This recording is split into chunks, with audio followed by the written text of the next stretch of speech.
नमस्कार। आज हम अजय के पांडे की काफ़ी निजी और सच्ची कहानी है तुम हो मेरी सबसे अच्छी पत्नी, इसके कुछ हिस्सों पर थोड़ी गहराई से बात करेंगे। ये किताब असल में एक संस्मरण है, लेखक का अपनी पत्नी भावना के साथ जो रिश्ता था और फिर उनकी दुखद मृत्यु के बाद अकेले रह जाने पर जिंदगी को फिर से समझने की जो उनकी कोशिशें थी, ये उसका ब्यौरा है। तो आज हमारी ये जो पड़ताल है, इसका मकसद है इन हिस्सों में छिपे हुए मतलब प्रेम, हानि, दुख और इन सब के बीच जिंदगी का मकसद ढूंढने जैसे जो गहरे एहसास है, उन्हें समझना। ये कोई फिक्शन नहीं है, एक असल जिंदगी का सफर है। चलिए खोलते हैं इसे। कहानी शुरू होती है अजय और भावना के किरदारों के बिल्कुल अलग होने से। अजय जो हर चीज की प्लानिंग करते हैं, लक्ष्यों के पीछे भागने वाले, और भावना वो एकदम सहज, दयालु, दूसरों की सेवा में अपनी खुशी ढूंढने वाली। तो देखना यह है कि ये दो अलग तरह के लोग कैसे मिलते हैं, उनकी कहानी कैसे आगे बढ़ती है। तो एक तरफ अजय है जिनका जीवन कह सकते हैं एक चेकलिस्ट जैसा है जिसे पूरा करना है, और दूसरी तरफ भावना जो जीवन के छोटे छोटे पलों में खासकर दूसरों के लिए कुछ करके खुशियां ढूंढ लेती हैं। ये वाकई में एक दिलचस्प कॉन्ट्रास्ट है। स्रोत बताते हैं कि ये सिर्फ ऊपरी फर्क नहीं थे, उनके जीने के अंदाज ही बिल्कुल जुदा थे। तो सवाल ये उठता है कि ऐसे में उनका रिश्ता कैसे पनपा? हाँ, ये वाकई सोचने वाली बात है। इतने बुनियादी फर्क थे उनमें, फिर भी उनका प्यार ना सिर्फ पनपा बल्कि कह सकते हैं गहरा होता गया। और देखिए, बात यह भी है कि उन्हें शादी के लिए काफी मुश्किलों का सामना करना पड़ा, सामाजिक भी, पारिवारिक भी। तो ये महज एक आकर्षण नहीं था। उनके रिश्ते की नींव में आपसी समझ थी, मजाक मस्ती थी और एक वो गहरा भावनात्मक जुड़ाव था। स्रोत यही बताते हैं कि इस रिश्ते ने दोनों को ही बदला, उन्हें बेहतर इंसान बनाया। अच्छा। ये इस बात का सबूत है कि सच्चा प्यार अक्सर भिन्नताओं के टकराव से नहीं बल्कि उनके संतुलन से निखरता है, जैसे वो एक दूसरे की कमियों को भरने वाले बन गए। और भावना का अजय पर जो असर हुआ वो तो काफी गहरा लगता है।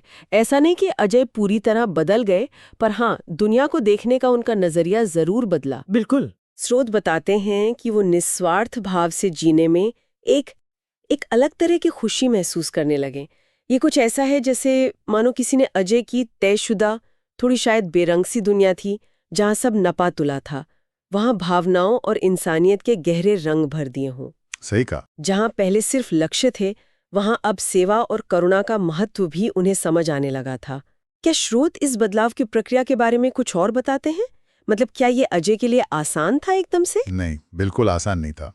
असल में स्रोत इसे एक क्रमिक प्रक्रिया की तरह दिखाते हैं। ये कोई रात भर में हुआ चमत्कार नहीं था। अजय के लिए, जो हमेशा से तार्किक रहें, योजनाबद्ध रहें, भावना का जीवन दर्शन जो पल में जीने और दूसरों की मदद करने पर था, शुरू में शायद थोड़ा अटपटा भी लगा हो। हाँ, हो सकता है। का अपना उदाहरण उसने अजय को धीरे धीरे प्रभावित किया। उन्होंने महसूस किया कि जीवन में सफलता का मतलब सिर्फ व्यक्तिगत उपलब्धियां हासिल करना ही नहीं है, बल्कि दूसरों के जीवन पर सकारात्मक असर डालना भी उतना ही या शायद उससे भी ज्यादा मायने रखता है। हाँ, ये उनके मूल्यों में एक बुनियादी बदलाव था और ये उनके रिश्ते की गहराई को भी दिखाता है। वो एक दूसरे के पूरक बन गए थे, सिखाते हुए एक दूसरे को। लेकिन फिर इस खूबसूरत कहानी में एक बेहद दर्दनाक मोड़ आता है।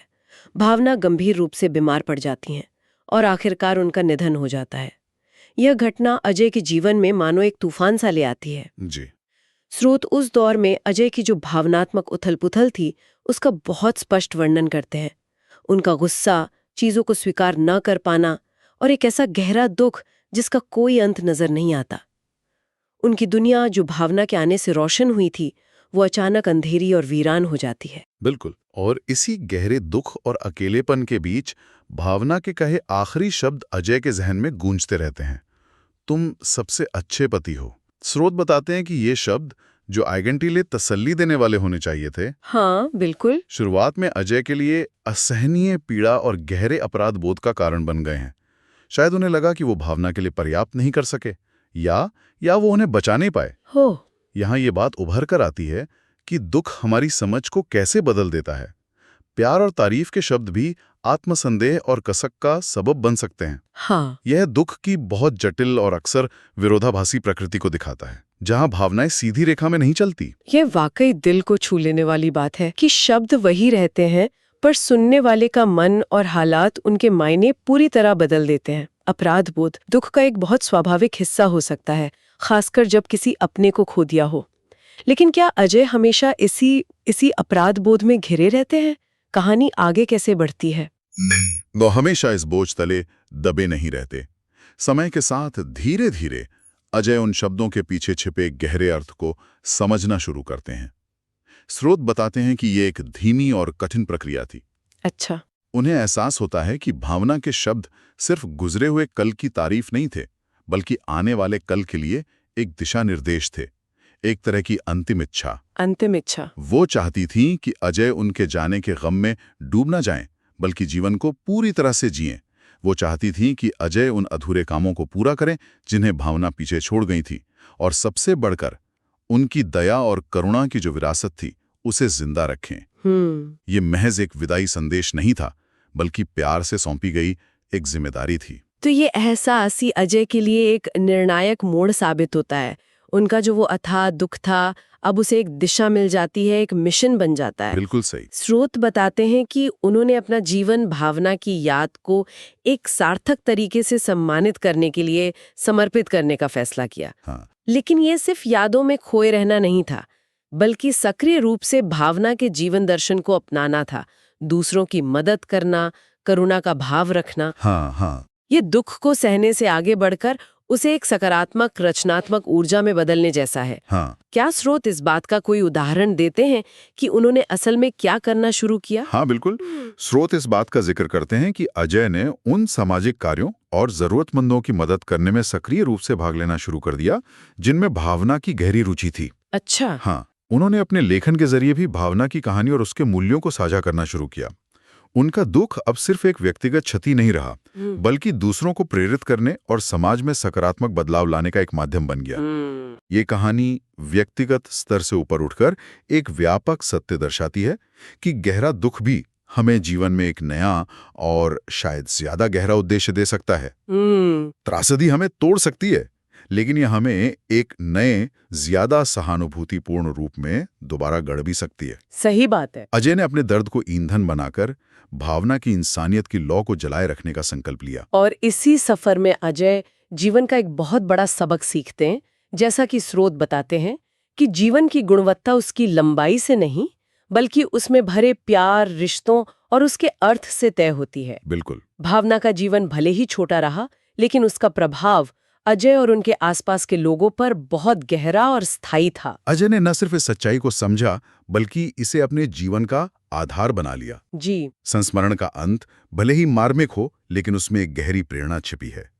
यह दिखाता है कि प्यार मौत के बाद भी जिंदा रह सकता है, हमारी यादों में, हमारे कामों में। हाँ, और सकारात्मक बदलाव लाने की हमारी इच्छा में, यानी सबसे मुश्किल हालात में भी उम्मीद और उद्देश्य की तलाश की जा सकती है, खासकर तब जब हम उन लोगों के मूल्यों को अपनाते हैं जिन्हें हमने खो दिया है।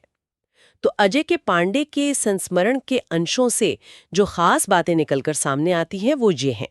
पहली, प्रेम में वो ताकत है जो न सिर्फ गहरे मतभेदों को पाट सकती है, बल्कि इंसानों को बेहतर बनने के लिए प्रेरित भी कर सकती है। सही। दूसरी, दुख एक बेहद जटिल और बहुस्तरीय एहसास है, जिसमें दर्द के साथ साथ गहरे व्यक्तिगत परिवर्तन की क्षमता भी छिपी होती है। और तीसरी, और शायद सबसे अहम बात, कि भारी क्षति के बाद भी जीवन में सकारात्मक बदलाव लाना और एक नया उद्देश्य खोजना मुमकिन है, खासकर जब हम किसी प्रियजन की विरासत को अपने जीवन का हिस्सा बना लेते हैं। बिल्कुल। ये संस्मरण इसी शक्तिशाली संदेश को पुष्ट करता है कि कर्म के जरिए, यानी दूसरों की सेवा करके और किसी प्रियजन की याद और उसके मूल्यों का सम्मान करके जीवन में गहरा अर्थ पाया जा सकता है। अजय की कहानी दिखाती है कि यादें सिर्फ गुजरे हुए वक्त की चीज नहीं होती। हाँ। वे भविष्य के लिए हमारा मार्गदर्शन भी कर सकती हैं। ये किसी की शारीरिक अनुपस्थिति को एक उद्देश्यपूर्ण और सकारात्मक उपस्थिति में बदलने का एक तरीका है, जो न सिर्फ हमें संभालता है, बल्कि दूसरों के लिए भी प्रेरणा बन सकता है। और अंत में श्रोताओं के लिए सोचने के लिए एक विचार, जो इन स्रोतों के विषयों से ही जुड़ा है, पर शायद सीधे तौर पर कहा नहीं गया। जरा सोचिए, किसी ऐसे प्रियजन के मूल मानवीय मूल्यों जैसे दया, सेवा या सच्चाई को अपनाना जिसने हमें गहराई से प्रभावित किया हो। हमारे अपने जीवन जीने के तरीके और हमारी अपनी खुशी की परिभाषा को किस तरह से बदल सकता है।